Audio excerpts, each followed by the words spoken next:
Good evening and welcome to the Open Rocket Workshop by Escape Velocity. I am Sai Sankal, a student of MIT pursuing BTech in Aeronautical Engineering. Let me introduce the presenters for today evening. We have Abhinav, Hi, I'm Avinav, a mechanical engineering student in MIT Manipal. next we have Nirvik,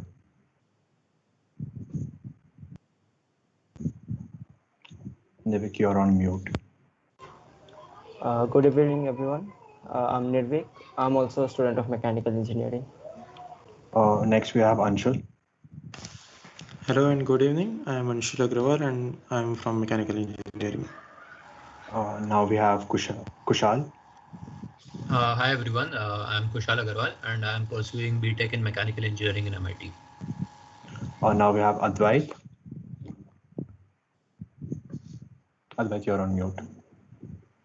Hey guys, I'm Advait from the mechanical department at MIT. And now at last we have Anish. Hi guys, I'm Anish. I'm from Aeronautical Engineering in Manipal. Okay, now let's begin this session. How many of you think rocket science is difficult? Can I have a show of hands, please?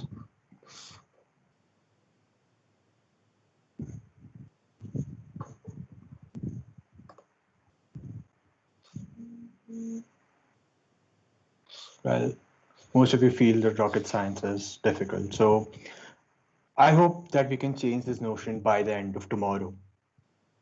Before we begin, I would like to convey a few guidelines to enhance the experience and learning from the workshop for you and as well as the others who are with you here today. Everybody will have their mics on mute, and if they have any questions, they will be using the raise hand option in MS Teams, and the presenter will get to you immediately. You can also send in your queries through the chat box, and our presenters will answer them as soon as possible. Kindly refrain from unnecessary unmuting of your mics. You will be provided with a certificate at the end of this workshop to people attending both the days. Be sure you attend both the days of the workshop. Without any more disclaimers, let's get this underway. Let's start with the basics. What do you think a rocket is? Anyone?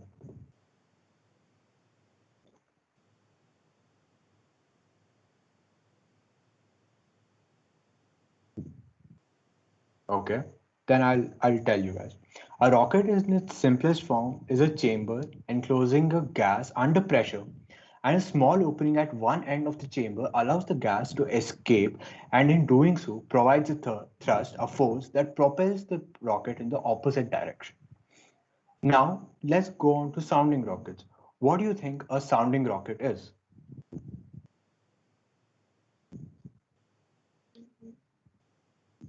Well, a sounding rocket takes it from the name to sound, which means to take measurements. Sometimes called a research rocket, a sounding rocket is an instrument carrying rocket designed to take measurements and perform scientific experiments during its suborbital flight. Now, moving on, what do you guys think a model rocket is? So now we have come across a rocket, a sounding rocket. So what do you think a model rocket is?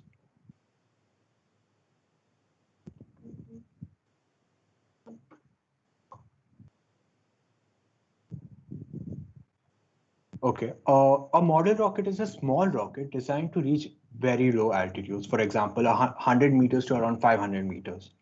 Model rockets are constructed out of paper, wood, and other very lightweight materials. So you might wonder, what is the difference between a model rocket and a sounding rocket?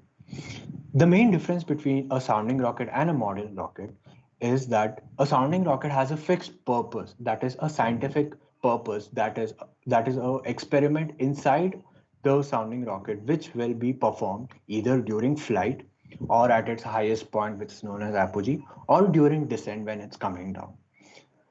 So we will be looking into sounding rockets, and now I'd like to hand it over to my friend Avina to carry on with this presentation. Thank you very much. I'll take it from here. I would like to point out that we discussed that what a rocket is. So there's a picture of a SpaceX Falcon 9 with its exposed Merlin engines. and this can be used as a good example of a very powerful rocket. Then if we move forward, this is a Falcon Heavy. This is also an extremely powerful rocket. And if we move forward to the next slide, these are the sounding rockets that my friend Sai was talking about. As you can clearly see, these are not as powerful or as huge of the rockets those other behemoths are. So today for this amateur rocketry session, we'll be sticking ourselves to sounding rockets and their parts and functions. And as Sai was talking about sounding rocket and model rockets, we should not confuse sounding rockets with model rockets, because it's an insult to sounding rockets, as you can see here clearly. Model rockets, it's made from cheap materials, cheap plastics and all. But sounding rockets, if you can see, they are high-powered rockets, which like can even have they have the capability to reach lower Earth orbits as well. Today's workshop will be covering everything about the Open Rocket software, which is the first step to designing a software. Can anyone tell me what are the parameters that you need to keep in mind before designing or before starting to design a rocket? If you can show hands, I think show hands is now available. Yeah, Riddhi Gupta, is it? Yes. First of all, we have to see the structure, the payload it can carry, propellants, fuel.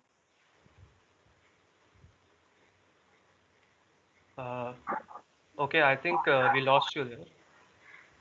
Uh, uh, yeah, could you continue if your internet is fine now? Yeah, first of all, we have to see the structure, how much payload it will carry, Okay, fuel, propellant, okay, oxidizer. okay, okay. Akhil, you have any other answer or you want to add to it?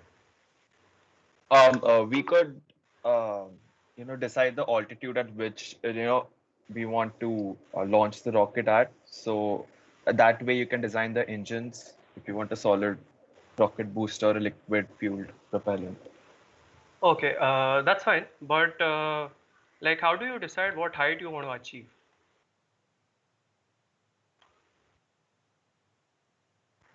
Yeah, okay. Depending on the experiment you want to conduct, as you do in sounding rockets. Okay, okay. Grishma has a hand up. Could you explain or elaborate on the answer? Yeah, I was saying that the height to be achieved will be dependent on our trajectory calculations and the thrust we need. Okay, okay. Any other answer if anyone has?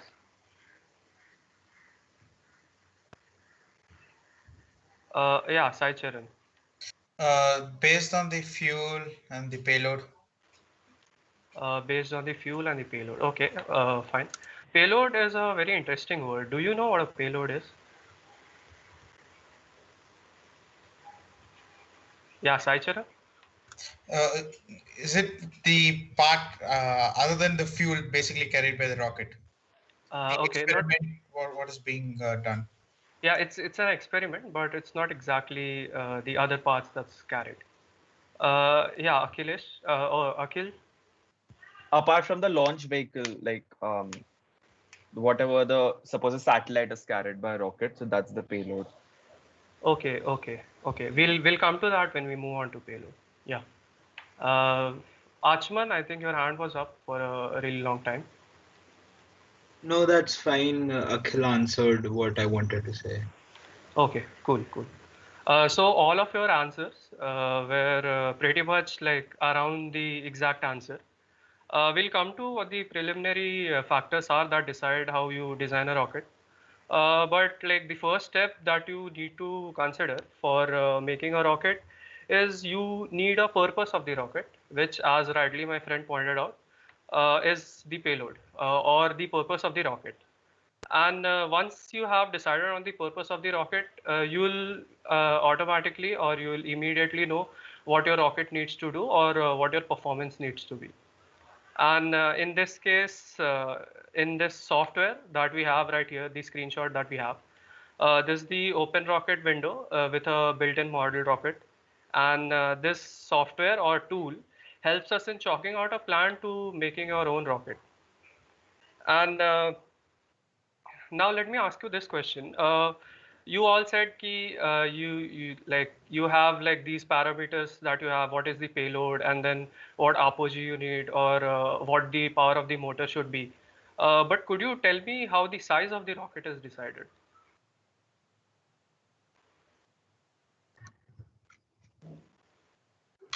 Maybe. Yeah, Achman, yeah. Yeah, basically on like the fuel efficiency, and then we check that how much of the energy output it's giving and how much, for example, the air resistance it's facing, and then we find a perfect spot which Okay. balances both the parameters. Okay, so yeah, that's an important point covered by you, that rocketry is all about trade-off and optimization. Any other answer if anyone has?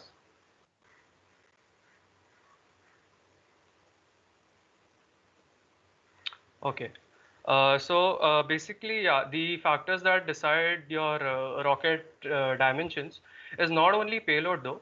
It's a lot. It's a number of factors. That is, first of all, yes, the payload is definitely what will determine your size of the rocket. But in many cases, you'll see that the payload fairing is of a different size than the actual rocket. And so keeping the rocket size optimum or less, you can actually deliver a larger payload into like your target apogee. So it's not necessarily always payload. It's other factor also, like the like rightly someone pointed out, that you need to keep in mind the motor or the rocket engine and the thrust that you want, and other components of the rocket, like how you are planning to recover the rocket, or if at all you are planning to recover the rocket or not. So that's the size factor. Then what about length? Length. So payload, so yes, we know that payload will be of some certified length, and then you have the motor of some certified length. How do you decide that the rocket will be of some specific length? Because it's not always that the motor and the payload will comprise of your entire rocket. So yeah, Akhil, yes. You have to find the center of gravity. Okay. So for that, the height is adjusted accordingly. Okay, not exactly apt, but yeah, Achman. The amount of fuel that is required. Yeah, so the amount of fuel is fine. So you know your motor dimensions or the rocket engine dimensions, and you know the payload dimensions. What about the rest of the components in the rocket? Do you feel that, or do you think that it's only the motor and the engine and the payload that comprises the rocket, or do you feel that there might be some other components too? Anyone? There might be. Okay, yeah, it will be Although I have no helpful if idea. you yeah, it will be helpful if you guys can show hands and then answer. Okay, yeah, Achman, you can continue. No, I was just saying that there might be, but I have no idea. Okay, okay. Anyone else? Okay, fine. Don't worry, this is what we are here for. We'll explain you the ins and outs of the rockets that we'll cover in the workshop further.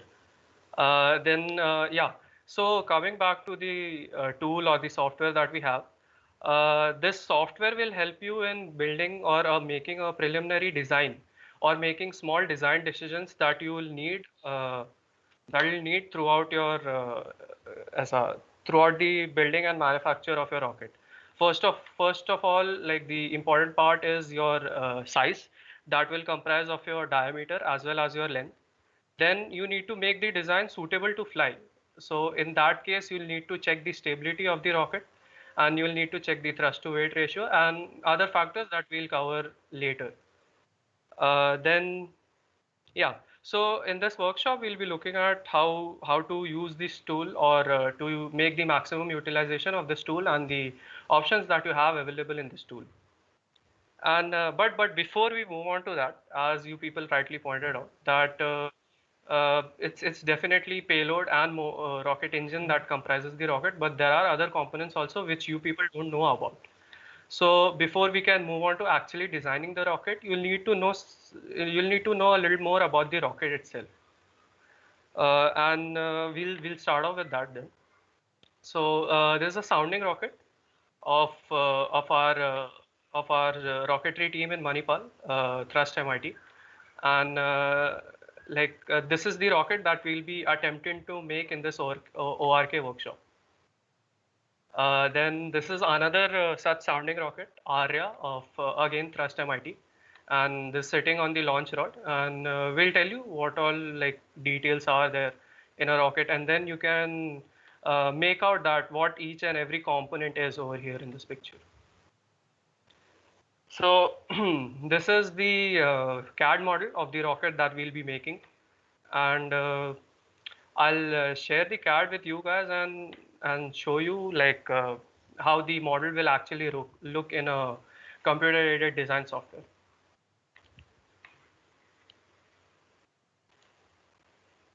So if anyone can confirm if they can see the screen or not. Yeah, we can see it. Oh. Okay, cool. So there are basically different parts of the rocket, which we'll be explaining you just after this. It's going to be a heavy file, and that's why we can't keep displaying the software. So we have put these images in the presentation so that it'll be easier for you guys to visualize when we are talking about it. That is one. Then again, this is how the rocket finally will look like if you make it in CAD. And the pictures that you saw of Vyom, that is the actual manufactured rocket, which has the same length, width, and the fin dimensions. This is all there is to the software. Unfortunately, I wish I could have kept on sharing the CAD model so that it'll be easier for you guys to visualize as we speak. So now my friend will display the presentation once again. And yeah. So now I'll hand over the presentation to my friend Kushal, who will continue the presentation and who will let you know about the ins and outs of the rocket structure, all the internal and external parts. Okay, so Kushal. Yeah.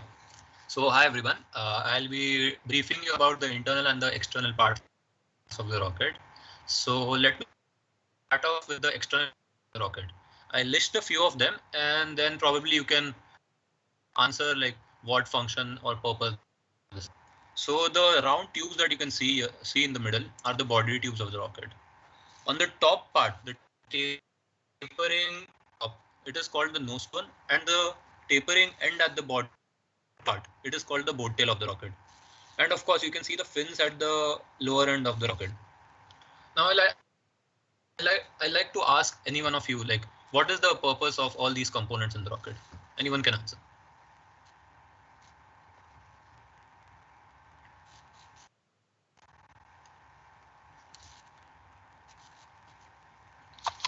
Yeah, Riddhi. They provide the strength to the rocket, mechanical strength. Yeah, that is the body tubes do that. Anything else about the boat tail or the nose cones?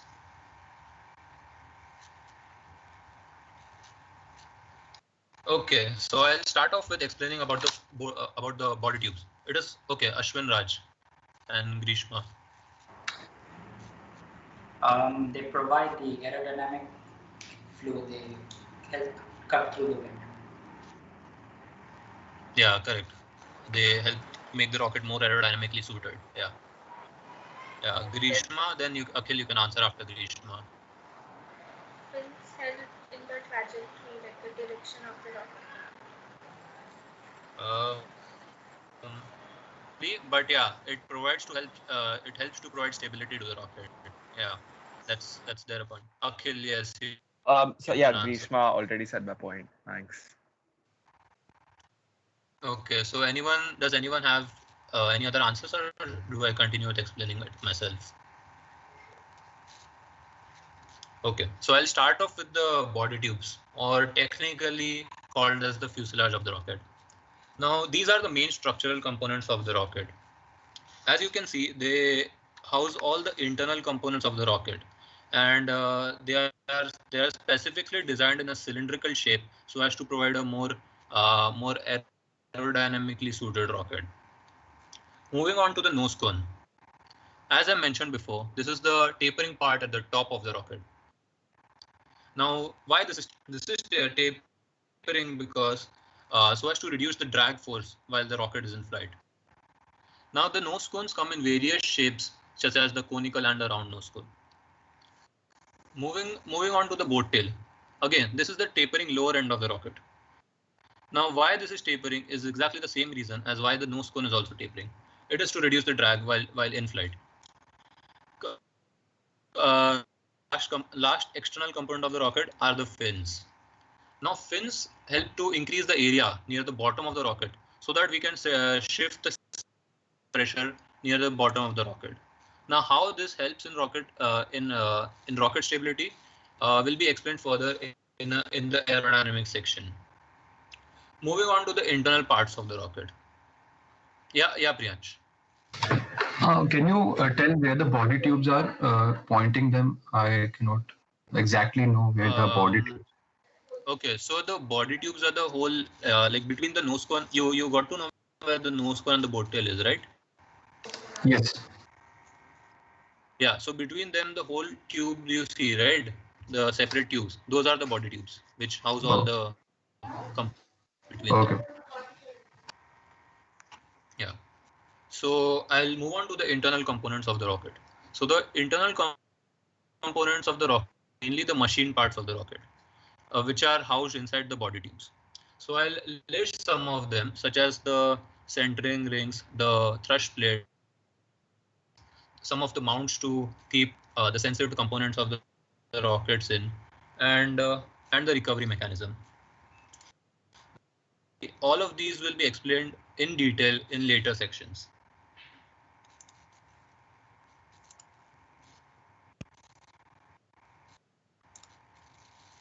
Yeah, so let's start off with the recovery mechanism. Now, the recovery mechanism helps to release the parachute into the atmosphere to let it inflate so that we can recover the rocket safely. Next is the payload mount. The middle photo, which you can see is labeled as 3U CubeSat. Now, the payload mount shown here is the 3U CubeSat. This is a universally used payload mount, and it houses all the electronics and the experiments as the part of the payload. More on this will be explained in the upcoming payload section. Last one on the right is the avionics mount. Now, the avionics mount of each rocket is designed specifically to cater to the avionics of that specific rocket. It houses all the electronics that control the rocket while in flight. Here we have a three-rod avionics mount shown in the figure. A more detailed explanation for all the internal and external components in the rocket will be covered in the later sections. Thank you. And now the next section will be the payload section, which will be taken up by my friend Anshul. Thank you.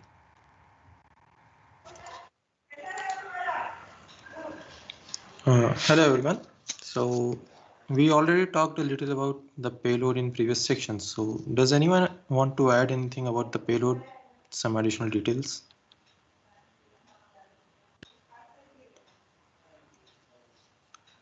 Okay. So every rocket is launched with a purpose, and that purpose is the payload. Whether it's a manned capsule aiming for the moon, a positioning satellite orbiting the planet, or a car being used as a deadweight to test a rocket's capability, the payload is the objective for the rocket, and hence designing a good payload is very important for a successful space mission. Since the payload is the objective for a rocket, rockets, especially sounding rockets, are designed with the payload in mind, and the payload dimensions and properties dictate the rocket design. Sounding rockets are useful for conducting experiments and performing measurements in the unique environment of high G forces and high altitudes provided by sounding rockets, at a relatively low cost, which makes them a particularly ideal choice for many scientific studies. So let's talk about some types of payloads. A payload of a rocket can vary from a satellite to a deadweight. For a sounding rocket, the payload is usually a small probe carrying various sensors to take measurements and perform small experiments. So, depending on the shape of the payload, we have CubeSats and CanSats. CubeSats are a standard used by various organizations around the world. The minimum dimensions for a payload to be classified as a CubeSat is of a 10 centimeter cube. And this is called a 1U CubeSat or 1 unit CubeSat. Larger CubeSats can be made by stacking multiple 1U CubeSats in different arrangements. So the CubeSats are widely used in various space organizations as a secondary payload. In 2017, ISRO set a world record by launching 104 satellites simultaneously, of which many were CubeSats. Another common form factor for a payload in a sounding rocket is a CanSat. CanSats are typically small cylindrical payloads which are relatively smaller than CubeSats. And in CanSat competitions, the weight requirement for the CanSats are said to be 350 grams, and they should be able to fit inside a typical soda can. Another important distinction in payload design comes from whether the payload is to be deployed or not. Can anyone tell me what different choices one might have to make in a payload design for deployment and deployable and non-deployable payloads?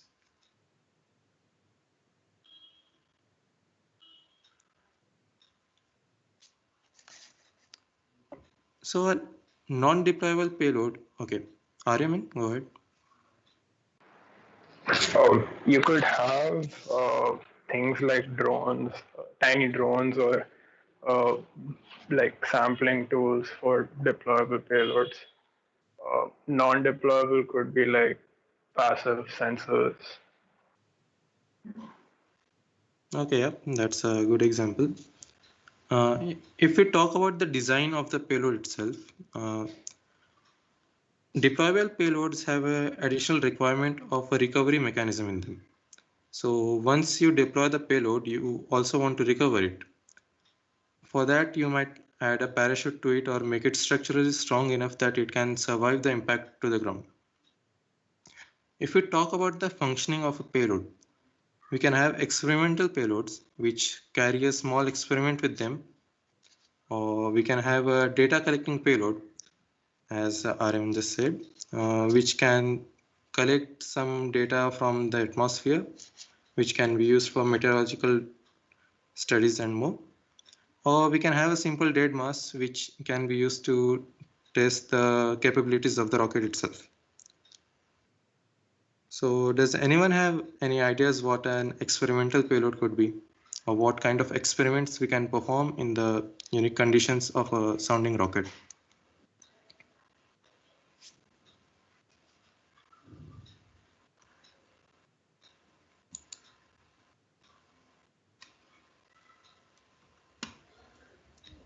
Okay, so, okay, Akhil, go ahead. Particulate matter in high altitude. Yeah, that is more of a data collecting payload, but yes, a similar payload for experimentation is certain payloads have been sent into higher atmosphere and even into space, which measure the background radiation, and they tell us about the composition of Earth's atmosphere at high altitudes.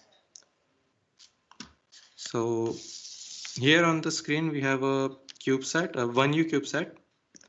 And as you can see, the yellow connector is to make a larger cluster of CubeSats.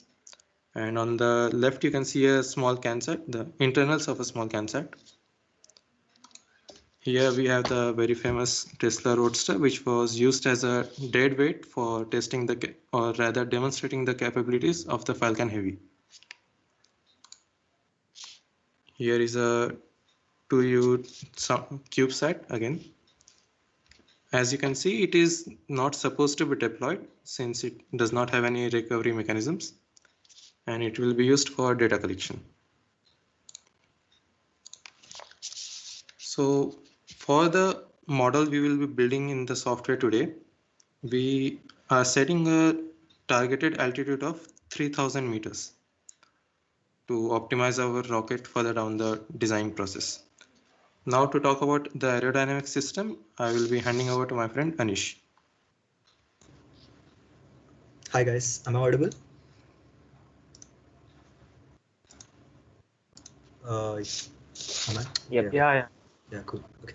So I'm going to talk about aerodynamics. So before we start building the rocket, we need to get the basics down, right? So does anyone know what are the forces that act on a rocket? Come on, this is an easy question.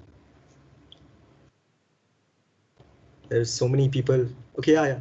Priyansh, go. Drag and gravity. Okay, drag, gravity. What else? And vibrations, vibrational forces. Okay, vibrational forces. That's okay. Yeah, you can take those. What else? Something else. Think of a plane as well. So if you know the Akhil and Riddhi was first, I guess. Yeah, thrust. Okay. What else? Lift. Yeah, correct. Okay, so I think you guys got all of them. So let me move on. So these are the 4 forces on the. Yeah, Akhil, do you have something to say? No, sorry. Yeah, it's okay. So these are the 4 forces that act on a rocket. You can see the weight. Weight is always acting perpendicularly downwards. The lift on a rocket isn't that much of a big deal as you would see in planes. Drag, we are always talking about drag. So drag is 1, and thrust. So thrust is powered by the motor. So now I told about drag, but does anyone know the explanation of drag? What is drag? Very simple. 3. Yeah. Who was first? Grishma was first? Drag is resistance faced by the rocket when it flies opposite direction. It goes up, so the resistance is faced on the air. Okay, yeah, resistance of air. Correct. So drag is formed due to a fluid flowing around the solid object. So drag, you can even. Okay, yeah, Grishma, want to continue? Okay. Yeah. So it resists the movement of an object which is placed in it. So yeah, when the rocket is flying in air, so of course the air will be producing the drag force on it. So now, okay, we talked about drag. Does anyone, but it's not just one drag that's acting on a rocket. There are many types of drags. Does anyone know any types of drags by any chance? If you guys don't know, you can say you don't know. It's okay. Okay, then I think I'll continue. So there are many types of drags, but mainly the mechanism of drag is formed by 2 major mechanisms. So one is the air pressure and second is skin friction. So I'll be showing you a picture over here. It's not that clear, but let's see into it. So one is called parasitic drag. So what is parasitic drag? It's formed due to protrusions that come out of the surface body. So over here you can see parasitic drag due to launch lug. So that is due to the launch lug. There is even a chance that it might be produced due to bolts, the bolts that are sticking out. Then let's move on to the next form of drag, that is base drag. So you can see at the end of the rocket, there is base drag formed. So how is base drag formed? Base drag is usually formed due to a rapid decrease in the body radius. So you can see the radius is going, and then it just rapidly diminishes. So that is causing a pressure difference at the back. So that is going to cause a pressure drag. Next is fin body interference. So that is the same thing. So as its name suggests, it's the attachment of your fin and body. So there is a drag that is formed at that exact location. And the next one is skin friction drag. So skin friction drag is the drag that is formed due to the viscosity of the air or not only of the air, it could be any other fluid as well. So the drag that is formed due to the viscosity of a fluid is called skin friction drag. There are this picture has other drags as well. Body pressure drag. So now normally body pressure drag comes in supersonic flow. So does anyone know what is supersonic flow? Okay, so no one? Yeah, Priyansh. Yeah, then the speed is very 4 to 5 times the speed of sound. Okay, not 4 to 5 times the speed of sound, but yeah, it is when it's very high. So you take in considerations Mach number, right? So Mach number is like when you take velocity of the object and divide it by the speed of sound, you'll get the Mach number. So when the Mach number is more than around 1.2, that's where the transonic region ends. So that's when your supersonic region will start. So body pressure drag is formed due to that, even the shock waves that you can see. And over here, you can even see fin tip vortices. So like planes have winglets. Do you guys know what is winglets? It's like the curves at the end of the plane. Yeah, Ashman? Yeah, you said it. The curves at the end of the wings, which are there to reduce the vortex formation and reduce the drag, basically. Okay. Yeah, why does the vortex form at the end of the wing? Okay, okay. Basically, because of the shape. The shape suddenly changes, just like the base drag. It is, I think, somewhat similar to that. Okay, yeah, it is formed. Okay, Grishma. And wait, Akhil was first, I guess. Yeah. So the flowing air escapes from the edge of the wing and it goes into a spiral vortex, and it applies pressure on the tip of the wings that may cause fluttering effects or Okay, fluttering, yeah, that's a totally different thing, but now we won't talk about it. Okay, Grishma, do you have something to add? Yeah, the same thing. It forms due to the low pressure region created immediately due to the change in shape. Yeah, cool. So, okay, now I've talked about the drags now let's move on. Okay, so now I've told drags, okay, there are drags, but what do? We have to reduce them. So any suggestions on how we can reduce drag? Anyone? Like nose cone? Yeah, Ashman. Altering the shapes, basically, because that is the only thing in our control. Okay. Yeah, so what shapes would you alter? Oh, the places where these drags are occurring, those. Yeah, so just give me an example. Like what parts? For base drag, what would you alter? For base drag, for example, we had a tapering end. Yeah, correct. Rocket. Do you remember the name of it? I wrote it down. Boat tail. Nice. Yeah, boat tail. Okay, yeah. What about anything else that can reduce the drag? I've talked about parasitic drag, right, which is formed due to bolts. So any idea on how to remove bolts from sticking out? Yeah, Grishma? We can try internal bolts for a smooth surface. Internal bolts, okay. Yeah, but when you are talking about a small diameter, it's not possible to have internal bolts. So anything else? Do you know of different types of bolts and screws? We can use counter bolts. Sorry, which one? Counter bolts. Bolts are countersunk. Yeah, countersunk. Yeah, countersunk. Correct. So yeah, so those will reduce your parasitic drag. So what about skin friction? As I've told, like skin friction acts on all the bodies. Yeah, Priyansh. Material can be different materials can give different skin friction drag. So correct. Okay, what kind of materials? Like what do you know about materials? Oh, it's okay. Ashman, do you know? Yeah, basically more and more smoother materials. Metals would be a good candidate. Yeah, so finishes. And that's the word I'm looking for. Correct. Yeah. What was the word? Finishes of the body. Okay. So like paint, when you put paint on it, that's giving a different finish, right, to your metal. Yeah. Correct. Also, the angle of the fin can be altered, because that would I think it would have an effect on the fin body interference drag. Oh, is that so? Okay, wait. I don't know. I'm just.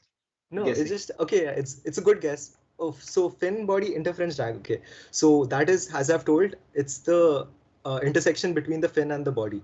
So to reduce it, what do you think you could do? Like you told, reducing the angle. Okay, so Increasing the angle, I think. Yeah. Okay, but which angle are you talking about now? Angle from how would I define? For example, in the image in front of us, angle from the vertical can be increased. Vertical. So like you're talking about Make it perpendicular. more tapered, basically. Make it more tapered. Okay, that won't necessarily reduce the skin. The fin interference drag. You can do is add filleting. Do you guys know what fillets are? It's like when you have a sharp edge, you smoothen it out. So if you take a normal, yeah, you're saying? No, I'm just agreeing. Yeah, so if you take a normal bolt and you see bolts take a hexagonal bolt, okay, and you can see the top part is tapered, like that is so that there's no part that is sticking out. So that tapering is called filleting. So it reduces the drag if if there is a fillet between the fin and your body. There is something else known as fairing as well. So fairing is also the same thing. You'll be putting some sort of like putty or some others substance over there so that there is no it flows smoothly over that surface. So okay, now we've gotten to talk about drag, and yeah, Grishma. Can you explain what do you say to solve the problem of parasitic drag? Yeah, parasitic drag, we can use some bolts known as countersunk or grub screws. Okay, so what happens is these bolts, they don't have a head, so or else their head lies inside the body. So I'll be showing you an example right now. So just wait for 2 minutes and then I'll show you the picture. So over here in this photo, you can see the bow tail on a bullet. Okay, so normally you can see the wind flow over here. It's very turbulent, but it decreases when you put a more tapered end.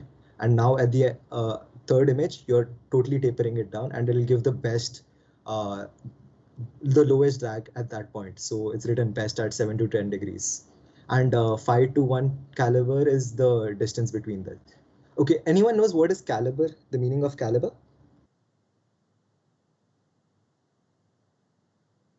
Okay, no one knows. Okay, caliber is the diameter of your body. So remember this. This is a very important keyword. Okay, caliber.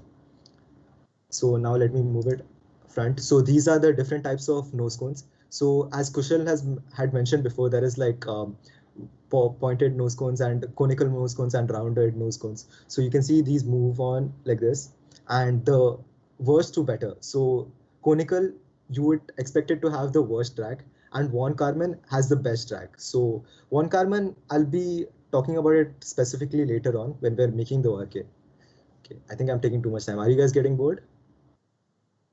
You guys want to start with the ORK? No. Cool. Okay. So yeah, Grishma, you can see the photo now of the countersunk. Yes. So now you can see this is not coming out of the body, right? So it is totally inside, and you can see that the head, there is a taper for the head to be placed as well. So there is no, you could say, parasitic drag acting in this place, but there is drag acting on it. So you don't have to, it's not like we can totally remove drag. That is like theoretical cases, and we live in the practical world. But this does reduce drag by a lot.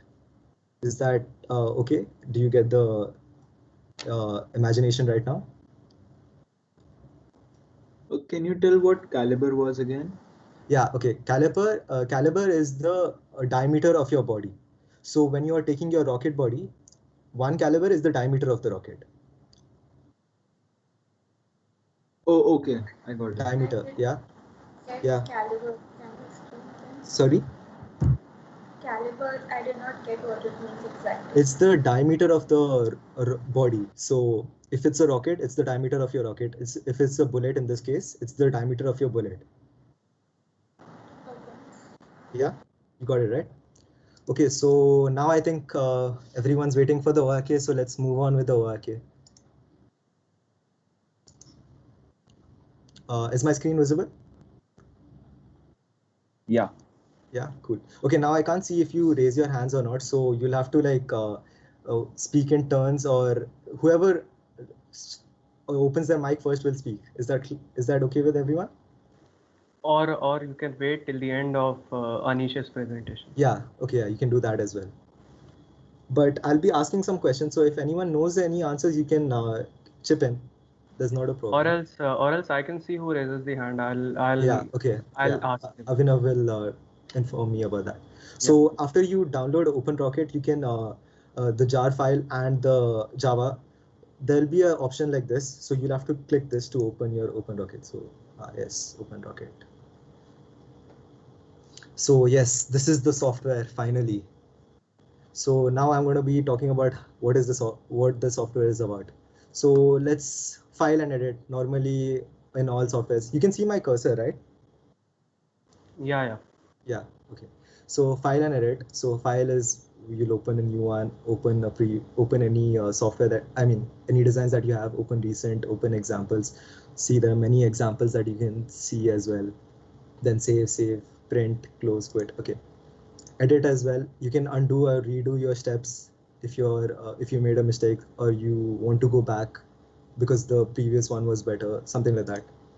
Okay, so now on the left side, you can see Rocket is there. Okay, this is the Rocket design, and you can see Rocket and Sustainer. So this is a tree or a branch which will show you your components in an exact order which you have placed them in. So this is how it's going to go. Anyone knows why Sustainer is named over here? What is a Sustainer? Does anyone know?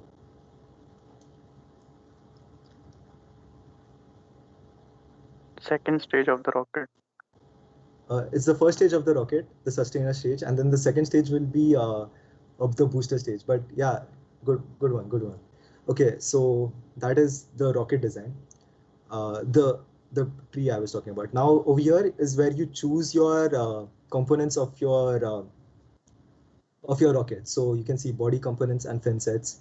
So you can choose your nose cone, body tube, trapezoidal, and stuff like this. Then there is inner component. This is the component that goes inside the rocket, and mass objects. So like parachute, streamer, shock cord, mass component.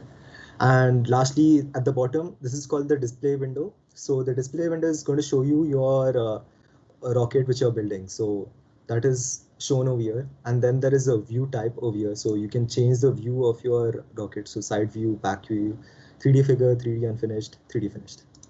This, you can zoom in, zoom out.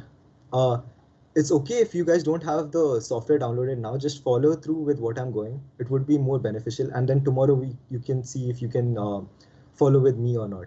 Yeah. And over here is the flight configuration. So here you can choose your motors if you have many selected. So now I don't have anything. So this is your stability, CG, apogee, and stuff like this, mass, the length, diameter. Okay, this is the motor and configuration. We'll be coming back to it later on. And this is flight simulations. That also will be explained later on. So I'm going to start off with the rocket fire. Oof. Okay, so nose cone. Let's start off with the nose cone. So I've talked about the different types of nose cones, right? So now I'm going to choose Hack Series because I've told Hack Series has the lowest drag of them all. So why does Hack Series have the lowest drag of them all is because Hack Series is mathematically derived to have a low drag. But while the other shapes are more, they're taken from geometric shapes.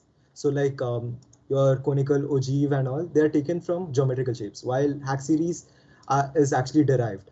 And von Karman or LD Hack, this is a special type of Hack Series. If you see the formula of Hack Series, there's something known as a shape parameter. So when your shape parameter is 0, it is known as von Karman. So that is a special type of Hack Series. So, and it's the best out of all. So I'm going to use von Karman Hack Series.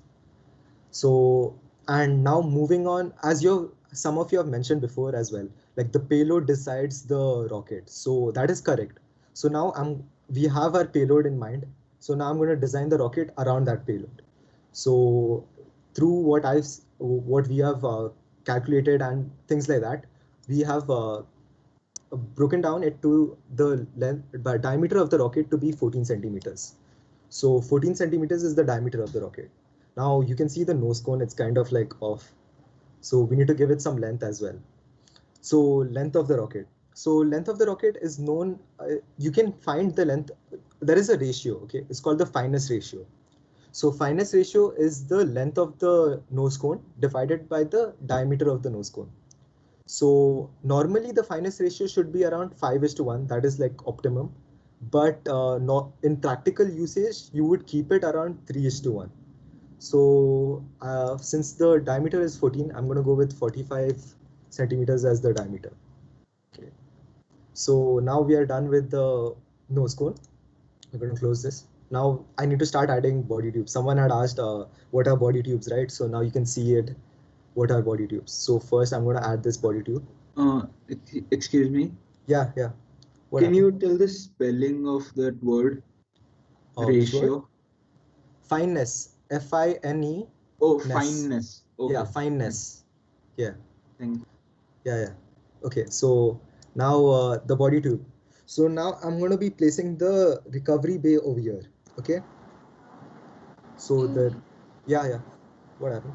Actually, I wanted to ask, like, what factors, what is it depend on the optimum and the practical ratio of the nose cone? Why does it differ? Like, What do you mean by like optimum and practically? Like, what is the what hardship? Yeah, I told. Yeah. So fineness ratio optimum is 5:1 and yeah. practical means 3:1. So, like, what Yeah. factors are there? Yeah, so see, when we are telling optimum will be mostly through what we are finding from the computer analysis, right? Computer analysis or like mathematical analysis. So when you do it mathematically, it's giving you this number. But when you put it on a rocket and you launch it, you're seeing that the 3:1 ratio is giving less drag than the 5:1. So that's why you can't, aerodynamics is not just totally from your computer, right? You'll have to do like real life tests to see because we can't tell the flow of air how it is. So that is like the factor that depends. So that's why I mentioned like use 3:1 for now. Is that okay? Yeah. So now I'm going to be placing the recovery bay. And these base lengths have to be decided prematurely. So I know what components are going to go inside it. So through that, you'll have to figure out what is the length of your bay. So let's go with 50 centimeters as the length of the bay for recovery. So recovery bay is done. Now let's add another bay. What do you think should go next? Anyone? As you have seen people talk about so many things before me. Anyone has any idea? Avionics. Okay, yeah, cool. Okay, avionics. Why didn't you place payload over there instead of avionics? I thought payload will be the first one in the nose cone or somewhere. Oh, you want a nose cone payload? Yeah, that's possible as well. Nose cone payloads are possible, but since we are doing Vyom, it's not in that. They didn't use a nose cone payload for Vyom, so I'm not going to use the nose cone payload. But okay. So first, okay, if I place it above recovery, what is the issue that's going to happen? You know, center of mass will be very much disturbed or something. Okay, center of mass. But do you know what's the function of recovery? It lands the rocket safely. Yeah, okay. So recovery lands the rocket safely. So the most priority you should give in a bay in the rocket is recovery bay. So that's why I placed it on top. Is there any other examples where the recovery is placed below though? There are examples. Does anyone know when they are placed below? Why would you place the payload up? Someone told the payload should be on top, right? Why would you place the payload up? In which case? Okay. Akhil raises hand, I think. Yeah, Akhil. No, I had an idea, but then no. Yeah, tell your idea. Come on. I'm not a teacher, man. I don't remember the name exactly. SpaceX used to recover their thrusters, I guess. Yeah. So it's a controlled descent. So that could be a thing where recovery was controlled descent. Okay, yeah. Yeah. Or you don't know the name, right? I forgot the name. It's okay. So that is like the recovery mechanism for the boosters, but there is something known as dual deployment as well. So controlled ascent is also a dual deployment where you deploy your parachute twice. So you have two parachutes and then you're going to deploy it at different times so that it ascends at a velocity that you need at a location that you need. So there is another option of reefing the parachute as well. That's where you like cover the parachute and then you open it up so that it doesn't drift away a lot, like farther away. I'll be showing you photos of these as well, so just be patient. So okay, recovery bay is done. Now let me go back to avionics bay. Okay, yeah, avionics, why am I placing it over here? Any other ideas? Yeah, Grishma has her hand up. Yeah, Grishma. We can have the recovery way after the payload, like the nose cone payload and recovery way, if the nose cone is opening for the payload to deploy, right? Okay, yeah, that's fine. No, but I'm placing the avionics bay in front of the payload and behind the recovery. Do you know why? Why is it behind the recovery? Why am I placing it behind the recovery? No idea actually. It's because see, the avionics bay is electronics, right? So there are wires passing through and you need to recover. Rishma, could you mute your mic? There's a lot of disturbance. Yeah, thank you. So yeah, so avionics bay, there are a lot of electronics, right? So there are connections that's going through. So if I place it at the center, so then I can easily make the connections go to the recovery bay and the payload bay. That's why I have sort of this settlement for now, but then you can change and play around with what you need and based on that. So for now, I'm going with this 40 centimeters length of the recovery, avionics bay.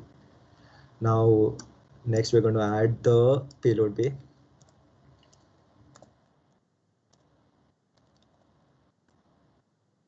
Payload bay is done. Let's give, so now I know what payload is going on. So I know the length of the payload bay as well. So I'm going to keep 64 as the length of the payload bay.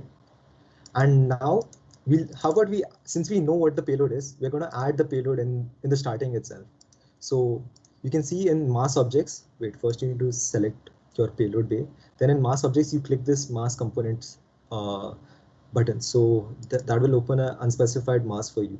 So I'm going to name this unspecified mass as payload. And the mass type, as you can see, there are many options. You can choose altimeter, flight computer. I'm going to choose payload. So I know my payload is going to be 3 kgs. So that is 3000 grams. The length of the payload is around 45 centimeters in length and 11 centimeters in diameter. Okay, I'm going to place it at the middle of so this is the position relative to the body tube. So now it's at the top of the body tube. So I'm going to place it at the middle. See, now since I've placed it at the middle, it didn't change its position, but you can see from the middle now it's 9.5. So if I make it 0, it goes to the middle. So we have added the payload. Now Kushal and Anshul had talked about mounts, right? So now we need to add a mount as well to the payload. So let me just go back same way. Let me name it as the payload support.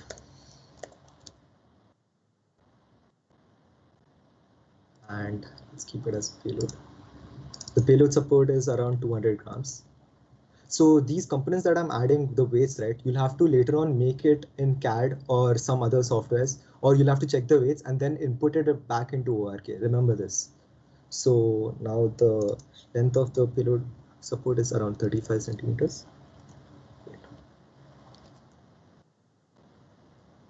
And diameter, I'm going to keep it as 2.5 itself. So let's move it to the middle of the component, parent component. Okay, now the payload mount is also done. So the last bay after the payload bay, now I'm going to add another body tube for the motor bay, where it's going to house the motor. So the motor length also, you'll be knowing it, or now since we don't know what motor we're going to put, I'm going to go with 50. Let's keep it that, and same dimensions. Does anyone have any doubts till now? No, okay.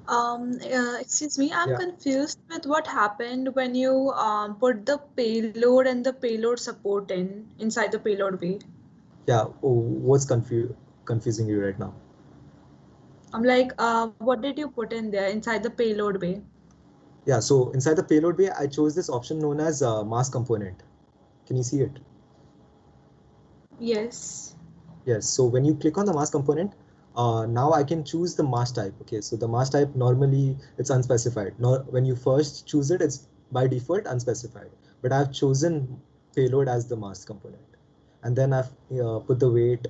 If you have the density, you can input the density, length, diameter. Is that clear? Or you're talking about the what's inside?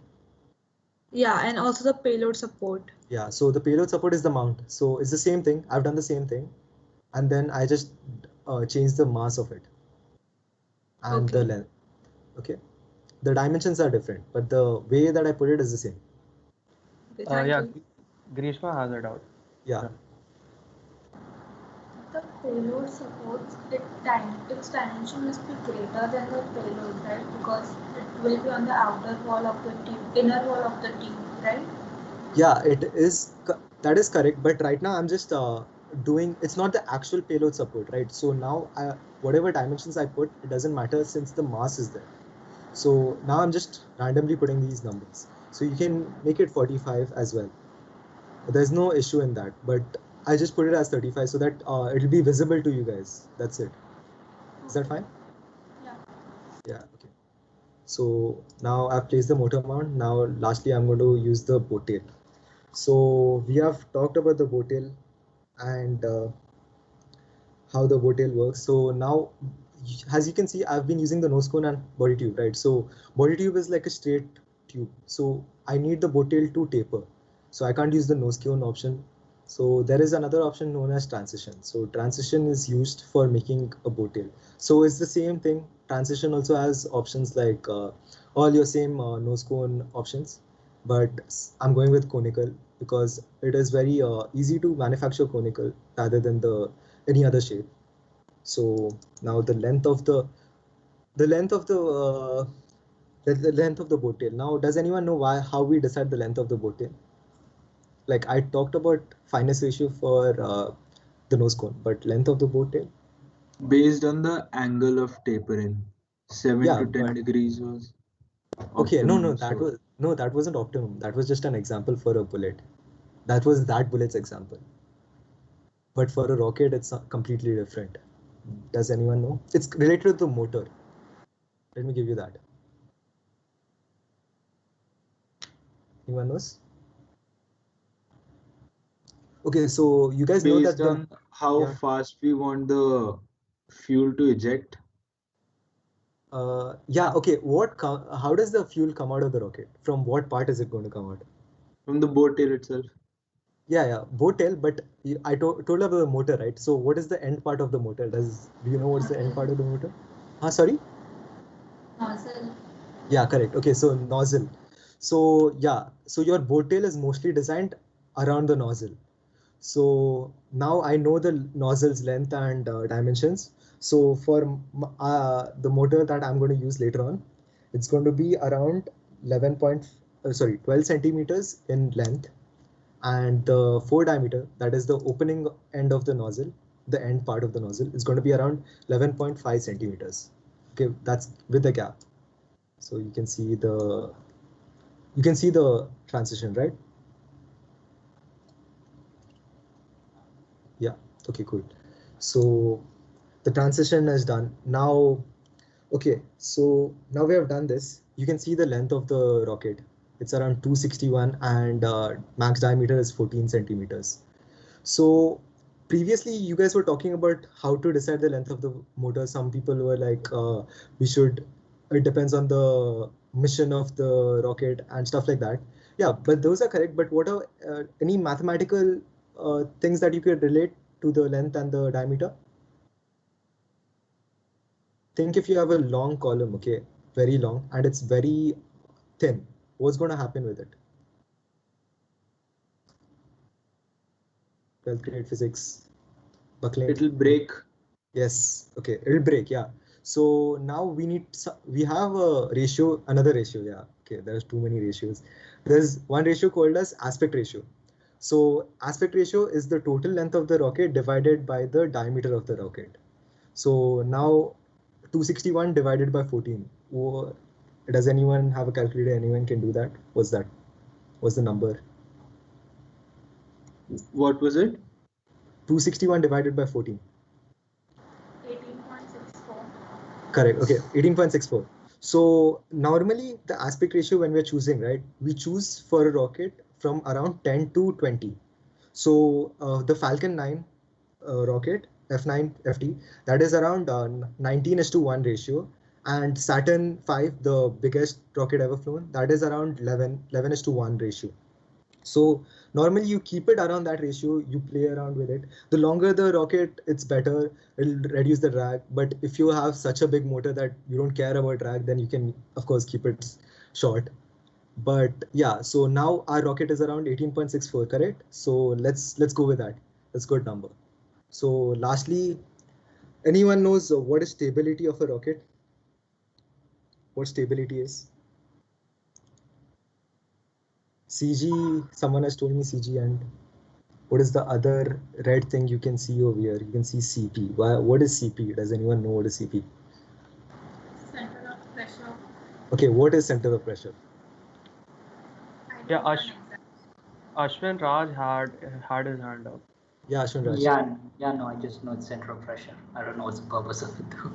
Okay, fine. So I told about the four forces, right? So thrust, drag, lift and thrust, drag, lift and weight. Yeah. So thrust, drag, lift and weight. So weight and your thrust are going to be are going to decide your CG, right? Because they both are mass dependent, so they act on your center of gravity. So center of pressure is the center point of your aerodynamic forces. So what are the aerodynamic forces? The drag and the lift. So normally when we consider the stability of the rocket, your CP should be behind the CG. So over here you can't see the CP at all. It's like, where is it? It's minus 89.5. That's like totally on the other end of the scale. So we need to bring the center of pressure back. So how would you increase the aerodynamic forces on the rocket? So yeah, I'm asking you to increase drag.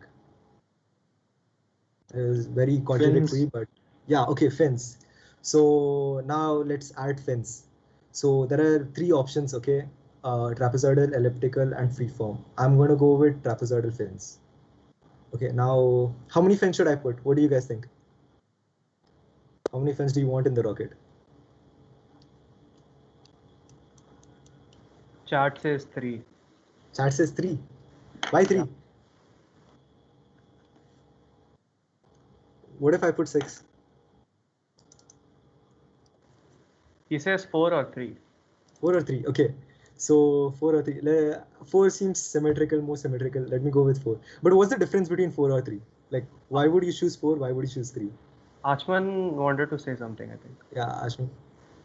No, I had a question actually. Yeah, ask the question.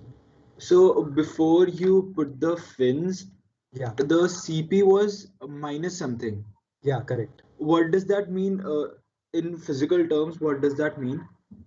So in physical terms, the flow of the air is just passing around the rocket. So the center of pressure, there's only like drag on it. So there is no lift produced, or there might be lift or drag, but it's totally the skin friction what is going through it.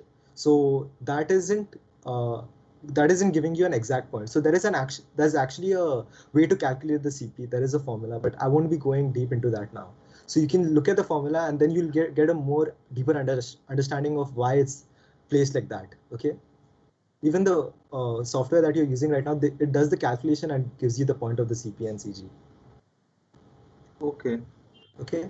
Yeah. So I'm going with 4 fins because 4 fins gives more drag. Actually, it gives more drag that will give me more stability. But if I want a faster rocket with less drag, then I would go with the 3 fin setup. So let's go with 4. One second. Grishma wants to say something. Yeah, Grishma. I had a doubt actually. Yeah, ask. Depending on odd and even number of fins, what difference does it make? Like Yeah, that's what I told. A5 and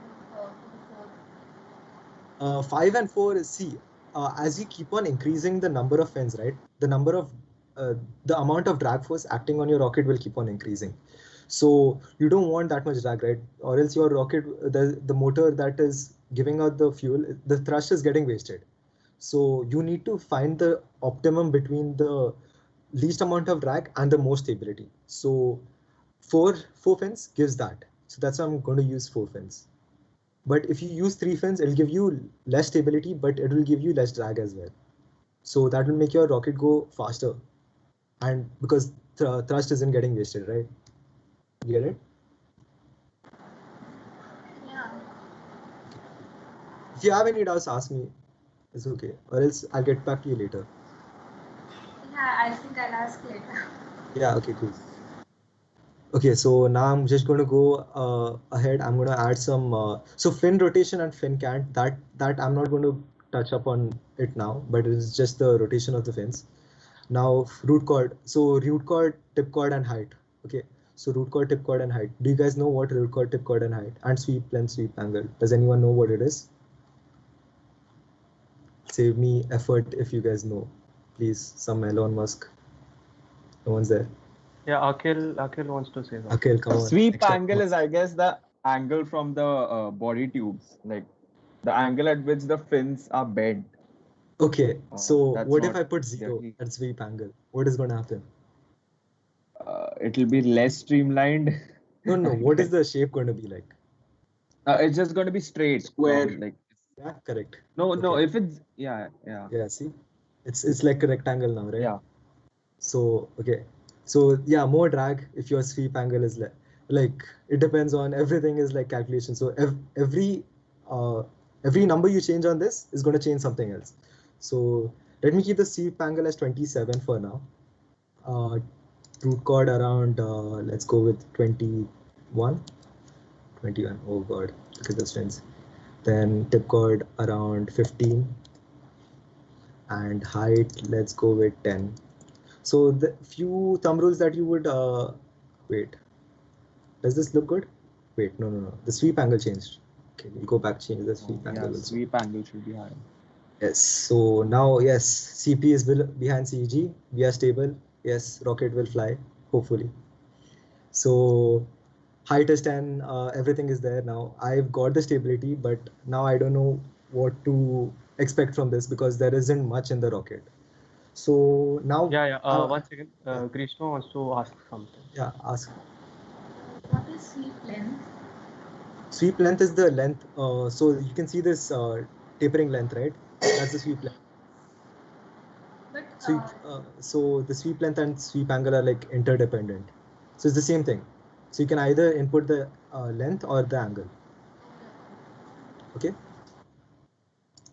Yeah. So now I've put over this, and since I'm in aerodynamics section right now, let me just finish off with talking about parachutes. So any clue on how to find the parachute diameter? There's a formula, but can anyone tell what factors are there in the parachute diameter formula? Let me move on to this for now. Let me minimize this. Let's go to the presentation.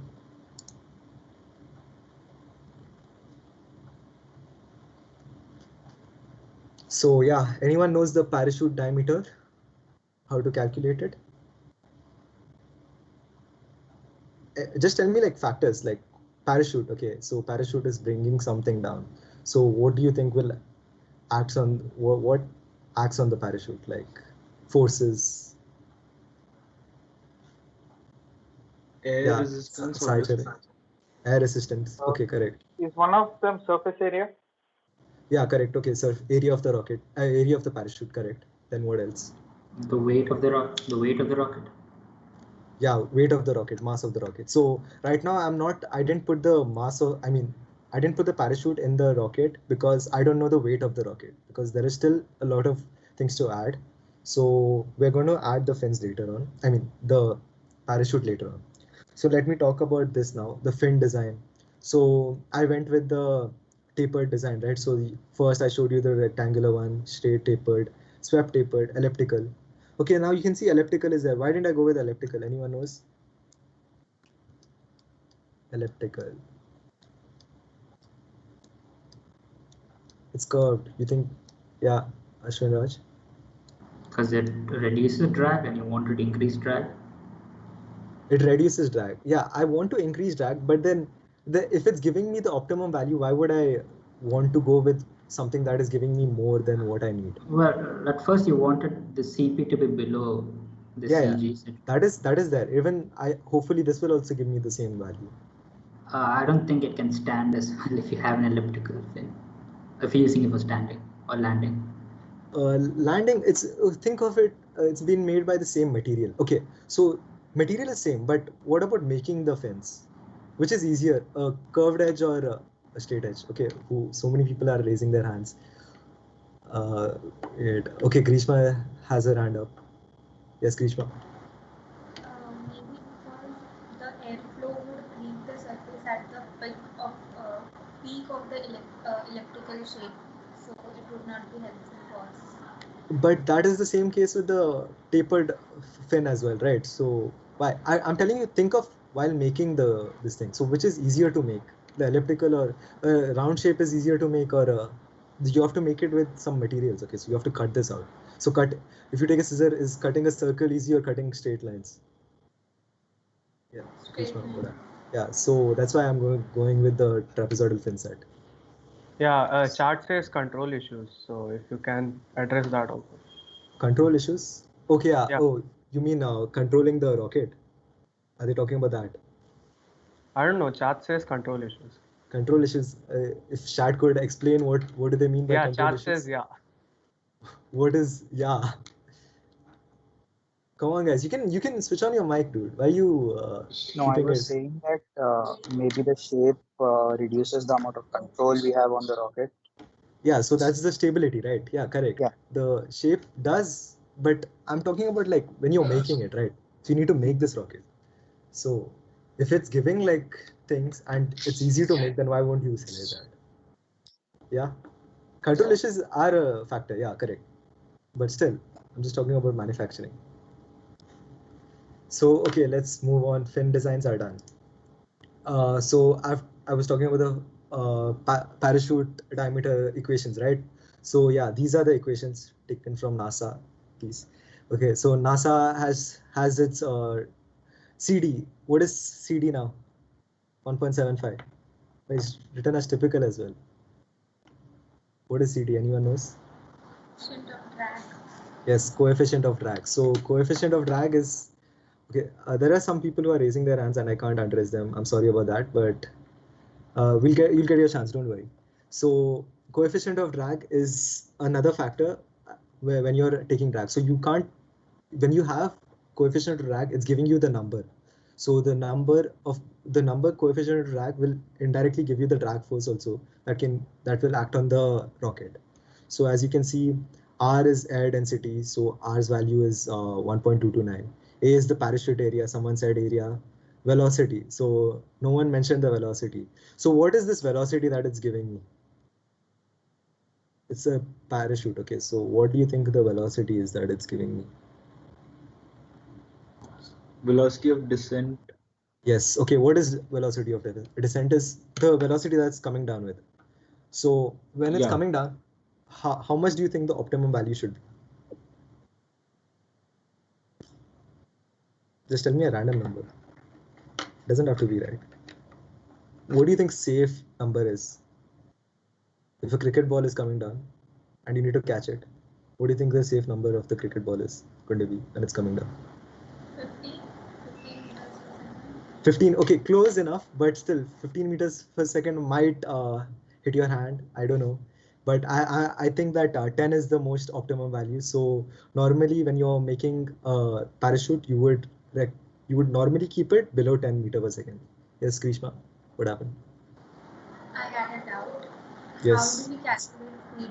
Like it will differ like on the material and how do we calculate that? How do we calculate what? CD, coefficient of drag. So coefficient of drag is the coefficient of drag of the parachute.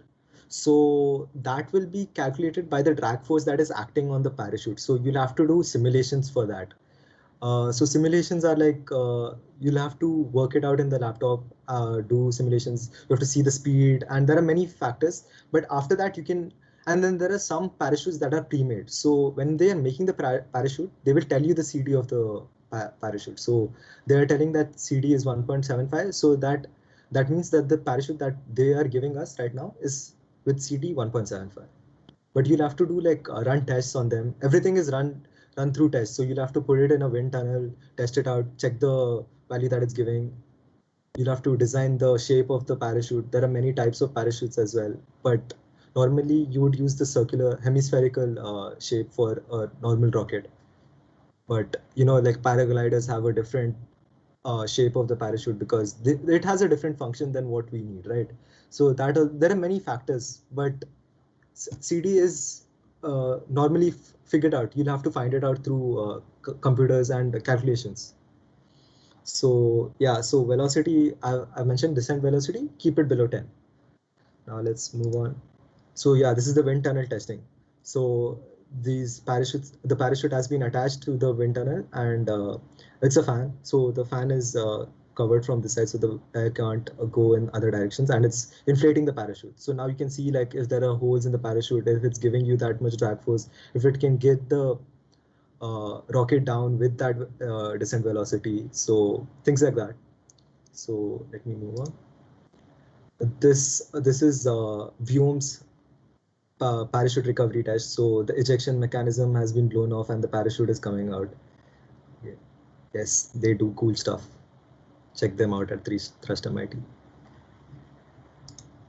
So now I've talked about parachutes, right? So you need to attach the parachute to your rocket. So what is going to happen is like you need to attach the wait, I'll just go front. So you can see the parachute right now. So these parachutes have the suspension lines. You can see at the top part below the, you know, everyone knows what suspension lines are, right? Like the things that are attached to the parachute. Those things that are spreading out. Like in this, what is attached to the fan, those are suspension lines. So the suspension lines will be attached, clustered together, and the end of that suspension line cluster will be attached to a swivel link.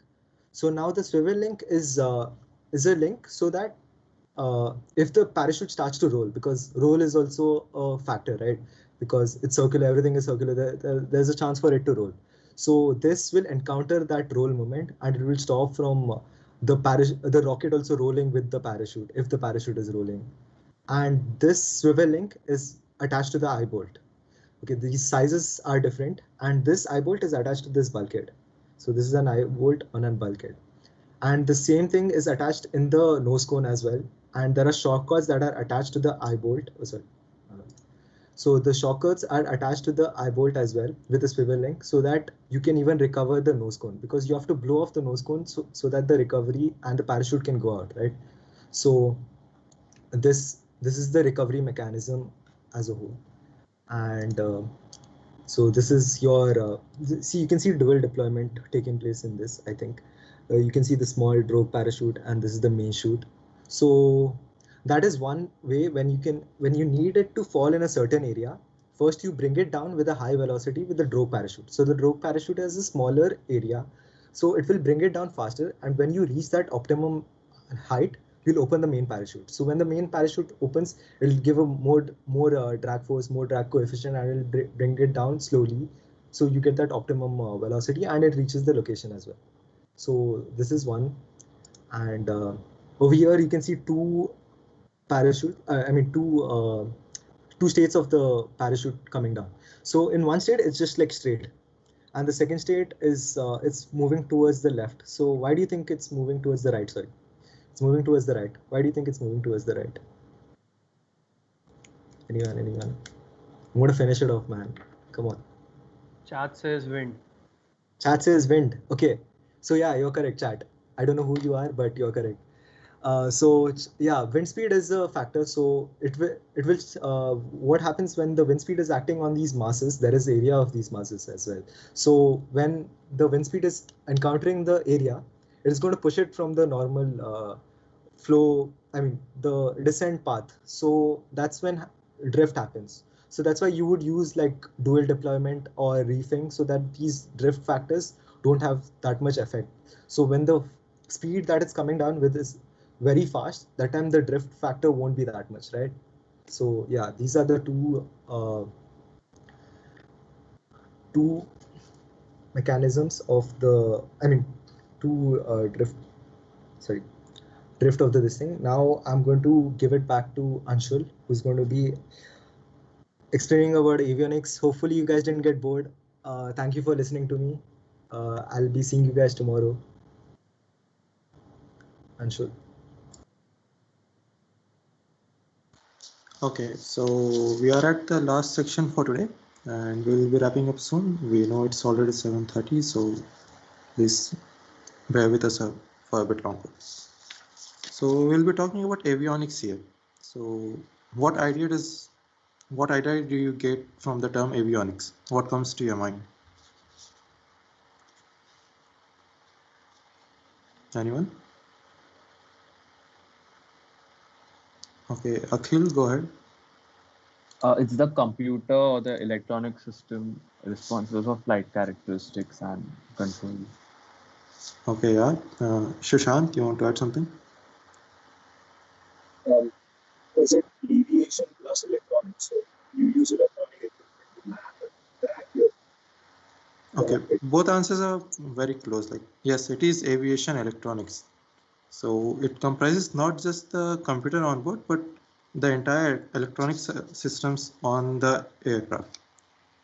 So the avionics subsystem on a sounding rocket comprises of the onboard computer controlling all other systems, the power supply, that is the batteries, various sensors to collect flight telemetry data, and communication systems to relay the telemetry data to the ground station. The flight computer is responsible for, apart from the controlling other systems, it is also responsible for triggering various charges at the right moments, like the base separation charges, and deploying the parachutes for recovery. Here we can see a flowchart of the telemetry collected by the flight computer and relayed to the ground station. The major telemetry data we collect for a flight is the GPS coordinates of the rocket, the altitude data, acceleration and orientation data of the rocket, and the velocity of the rocket. The flight computer gets all this information from various sensors installed on the rocket, and it relays them to the ground station. It also stores the data on a memory card on board, so in case the communications are failing, we still get the data stored on the memory card. These are some of the sensors we can use. The XV communication module is a long-range communication module to communicate with the ground station. The BMP-388 measures absolute pressure, which helps us determine the altitude of the rocket. The GPS module, as the name suggests, collects the GPS coordinates of the rocket. The BNO-080 is a gyroscope and accelerometer module, so it gives us the orientation data of the rocket and also the acceleration of it. The RRC-3 flight computer is one of the more common flight computers used in sounding rockets.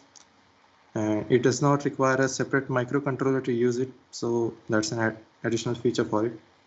The TS-832 is another communication module which supports higher bandwidth, so we can do some video telemetry through it, so we get a live feed from the rocket. If we talk about the mounting of the avionics components onto the rocket, the major issues we face are vibrations and heat. As we saw, the avionics bay is right above the motor bay, and the heat from the motor bay can damage the components or make the readings less accurate, and the rocket suffers from substantial vibrations in flight, and the vibrations can make the connections loose between the sensors and flight computer and other components, and loose connection can result in a catastrophic failure of the flight. So it is very important to ensure that the avionics systems do not suffer well protected from these elements. Anish can add the mount to avionics mount now on the ORK model.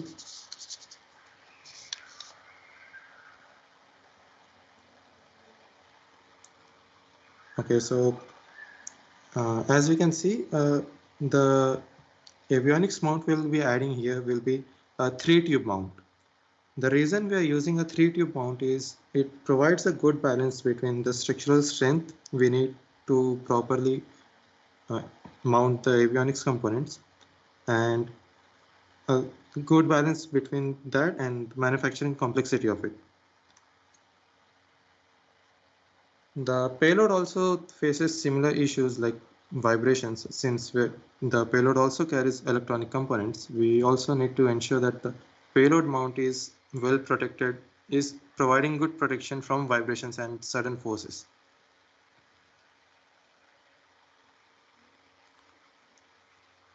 So while Anish is adding all the components on the ORK model, do you have any questions about it, about avionics?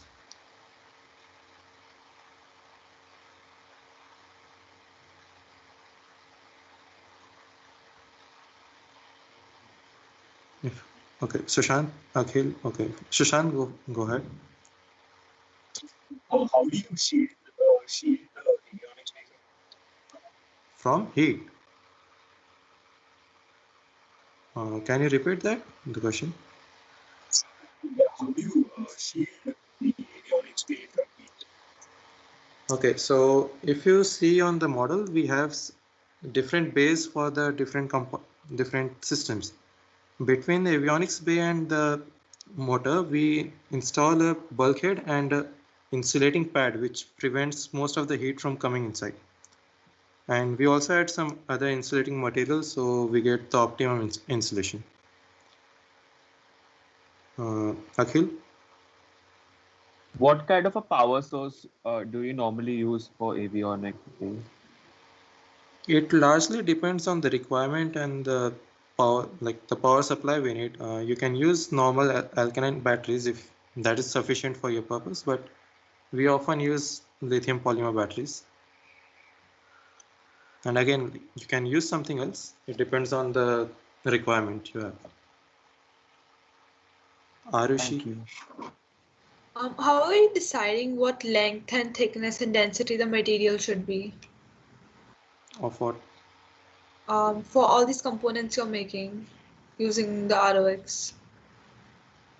Okay, so in the Open Rocketry software, the simulations will run more related to the mass and the outer shape of the rocket. As long as the weight distribution inside the rocket is relatively uniform, it does not affect the results of the simulations we run over here. So further optimizations will be done down the design lane when we make the CAD models and do some prototyping. Over here, we are using some estimates, and yeah, it's more of an estimate over here for the internal parts. Okay.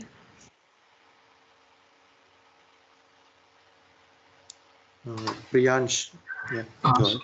Which processor do you generally use for avionics? Like how much hertz is required?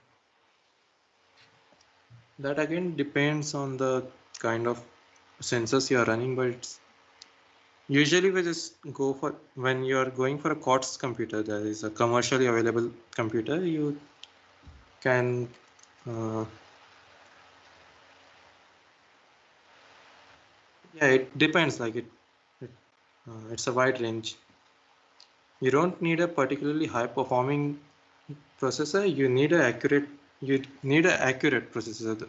So the clock on the computer has to be accurate, that the measurements it is making and the transmissions it is doing is on time. So the models we are running for the rocket for deploying the recovery charges and The parachutes at the correct time are accurate. Okay.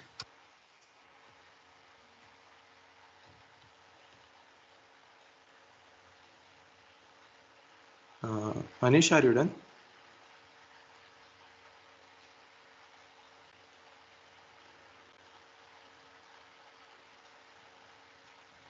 Yeah, I'm done. Can Uh, everyone okay. see the model? What I've done? Yeah, if anyone has issues relating to whatever we have done today or related to the model, you can either ask it right now, it's a small question, or else you can send it to us on Instagram, or you can keep it in writing and wait till the tomorrow's session finishes.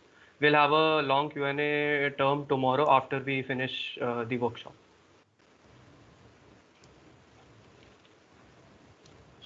Okay. Arish, you can stop the screen share. Yeah. Guys, remember to save your file. Don't want to get it. Don't forget to save it.